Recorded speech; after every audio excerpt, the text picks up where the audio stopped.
What's going on, everybody? I know you were expecting TEPPEN, but we can't do TEPPEN because TEPPEN is in maintenance right now at the time of this recording. I was actually in the middle of finishing up a Mega Man X deck guide, which will be coming very, very soon, but because I can't capture my replays that I need for the deck guide, I can't exactly show it to you.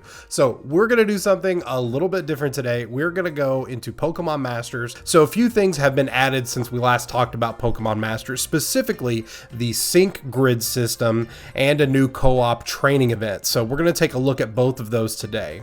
The sync grid system is a new way for you to be able to beef up your favorite sync pairs and make them a little bit stronger. And if you've played some other mobile gacha games, you're probably familiar with systems similar to it. Dragon Ball Z Dokkan Battle, even Dragon Ball Legends. Tons of other games like this have specific systems for making characters or units in those games stronger. And that's kind of what this is. So as you can see, you access the sync grid system by going into your team tab in the game. So we're going to go in here, and then basically this will allow you to select any number of sync pairs that you have unlocked. So since I have an option open for opening new sync grids for Olivia, we're going to click into her really quick. So to kind of show you what this looks like is it starts out at a very small portion here where you've got different options for unlocking better stats and upgrades, and you do that by using sync orbs. Now, the sync orbs that you use specifically on the grid, you can gain those by doing a number of different things. All you really have to do is queue up for different kinds of missions, whether that's co-op, single player, training, events, main story, and it will tell you if there's a possibility of you earning some sync orbs at the beginning of a battle before you manage to complete it. So it'll let you know, hey, you stand to earn some sync orbs if you do well here and manage to finish the mission. So as you can see, I've already got one activated, which is the one for +5 attack on Olivia. And that cost me a few sync orbs to activate. But we can also activate some other ones here too. And you'll see this is just for the various stats that are going on. Now, since Olivia is a damage dealer, I think it's appropriate for us to increase her attack power a little bit more. So what we do here, since we have enough sync orbs for Olivia, we're going to go ahead and hit go. We're going to go ahead and confirm that. And what it's going to do is it's going to give our Olivia +5 more attack. Now, the goal here is that this sync grid will eventually expand. It's not just the 6 options that you have here. It will expand, and then you get to pick certain paths. So the idea is you create a focus for each individual sync pair, and then you can beef up those specific stats to make them play the way you want to, just a little bit better. So it's just an idea of a way to customize your sync pair a little bit beyond what was already in the game.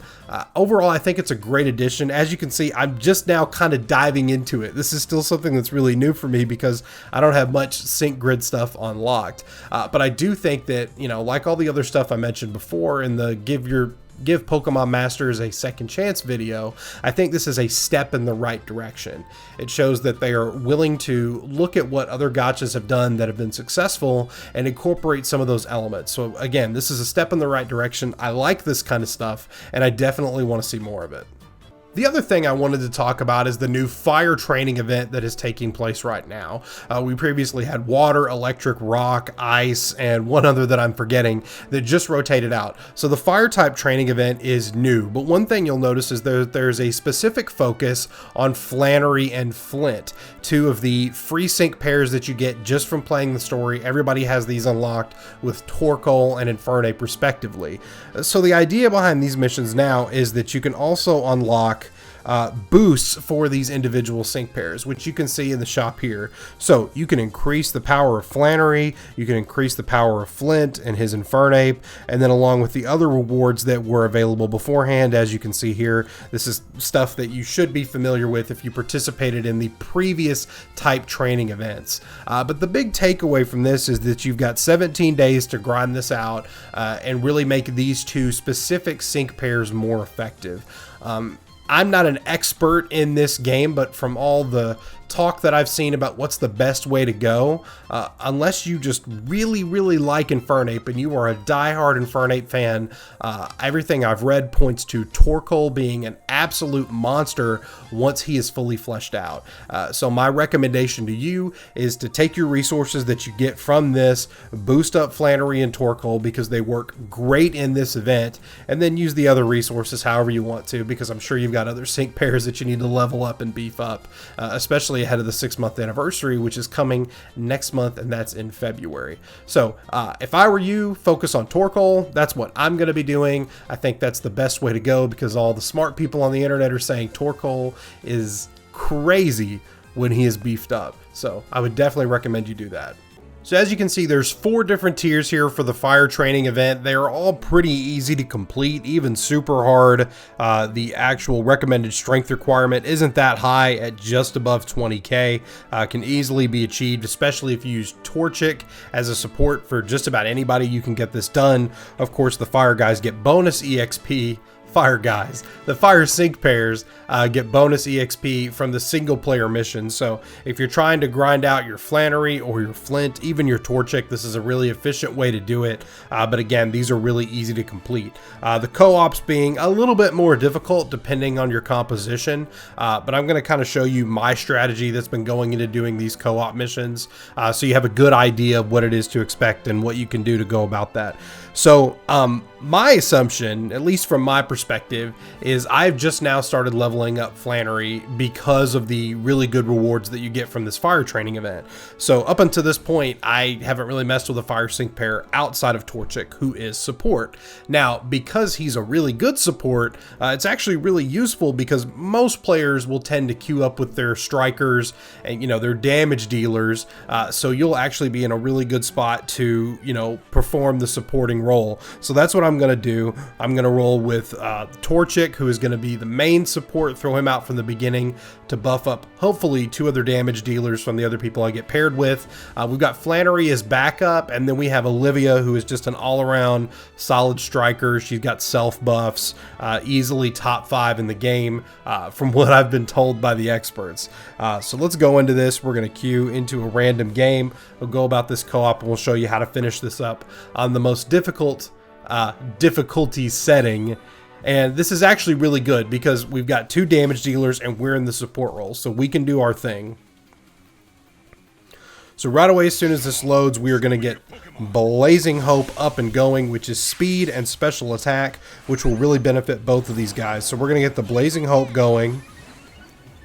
May throw some X attacks in there if somebody gets subbed in and out, but Blazing Hope is definitely the best way to go about it. And then we're going to be helping them clear up the 2 side Pokemon, the weaker ones, which in this case are Vileplume and Lucario. The main guy we want to get rid of is Avalugg, of course. So we're just going to go about this. We're going to make sure we don't sit capped on our whatever the resource is for using abilities. I want to say MP, but that's just TEPPEN talk. So we're going to get our other Blazing Hope on here. So in this situation, we're actually not wasting anything. Alright, so that's clear. So that flamethrower will go on Avalugg, but that's okay. But again, because we don't do a ton of damage, we're just here to kind of help things clean up a little bit.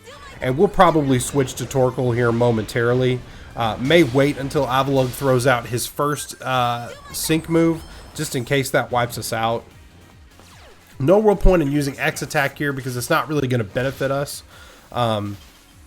Because all of these attacks that are being thrown out are special. So I am actually frozen. So at this point, I am going to choose to use the X attacks because I don't want to sub out just yet. Because Torchic's done his job. Torchic has performed the supporting role brilliantly. So now we're just kind of waiting for the sync move to be thrown out. And then we will get an opportunity to bring somebody else out. So Torkoal gets his sync move, which is fantastic. We're doing really good damage on this Avalugg. So we are definitely on pace to complete this at this point, even though the sync move is about to come out from Avalugg. So we'll try and help clean up this Vileplume really quick. Don't think we're going to get the chance. Ooh, Unity Max. This is actually useful. So we're going to let it rock with the Torchic. We're going to kind of sacrifice our Torchic at this point, who's used all the supported moves to get the 3 times super effective, which is definitely what you want to do solid damage all around. So we're in pretty good shape. Okay, sync move's going to come out. Hopefully our 2 damage dealing buddies don't kick the bucket from this. We probably will. We'll just have to wait and see after those blocks drop. Oh, we just barely did not kick the bucket. Okay, well then what we're going to do is we're just going to ride this out. Hopefully we'll get targeted by somebody. I don't think we're going to get so lucky because the Avalugg is targeting the Torkoal. We're going to save the sync move. And in fact, I probably should have just waited, because he's totally about to kick. Yeah, Avalugg's targeting me now, which is perfect. Alright, so we're just going to wait. We're just going to get dropped, which is totally what we want.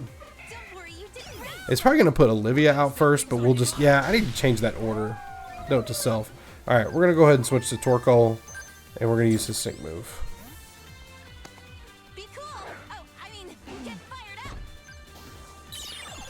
And this Vileplume will get cleaned up pretty easy.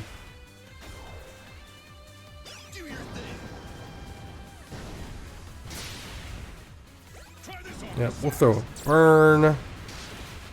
Ooh. Yeah, we got roughed up. Yeah, it takes a lot of damage. Okay. But we got Olivia on deck, so it's not a big deal.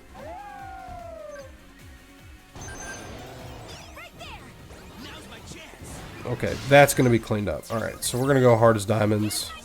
Make sure we don't miss when we actually do get the opportunity to use a Stone Edge. Oh no, I should have attacked that. Oh, that's not good at all. Okay, the burn cleared up. Alright, we're in rough shape now. We're going to have to make these last few hits count. I said we were on pace earlier, and now it feels like we've fallen a little bit behind. Because this Olivia is all I've got.